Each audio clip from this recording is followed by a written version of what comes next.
কি করে আস্তে আস্তে সহ্য ক্ষমতার বাইরে চলে যাচ্ছে। আপনার রব তাকিয়ে আছে। শনিবার, রবিবার, সোমবার, মঙ্গলবার, বুধ হয়ে বৃহস্পতি হয়ে আবার শুক্রবার, সপ্তাহ চলে যাচ্ছে, মাস হয়ে যাচ্ছে। আপনি শুধু রবের দিকে তাকায় সবর করে আছেন। রবের যেই দিন ইচ্ছা হবে, রব ফেরেশতাকে বলবে, কিরে আমার বান্দাকে মাসের পর মাস, বছরের পর বছর কষ্ট দিচ্ছে, সেইভাবে ধৈর্য ধরে সহ্য করে আছে কেন? ফেরেশতা বলবে, আল্লাহ তোমার হুকুমের অপেক্ষায় বসে আছে, তোমার হুকুমের অপেক্ষায় বসে আছে। সে তোমাকে সন্তুষ্টি করার জন্য মুখ থাকার পরও গালির পরিবর্তে গালি দিচ্ছে না। আল্লাহ সে তোমাকে রাজি করার জন্য মারের পরিবর্তে মার দিচ্ছে না। সে দুনিয়ার মানুষ সৃষ্টি তাকে কষ্ট দিচ্ছে, সে তোমার সৃষ্টিকে ভালোবাসা দিয়ে যাচ্ছে, মায়া দিয়ে যাচ্ছে, সেবা দিয়ে যাচ্ছে।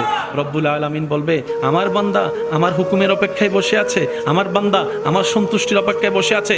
এত কষ্ট সহ্য করছে, বুক ফেটে যাচ্ছে, চোখের পানি পড়ছে, তারপরও সে ধৈর্য ধরে আছে।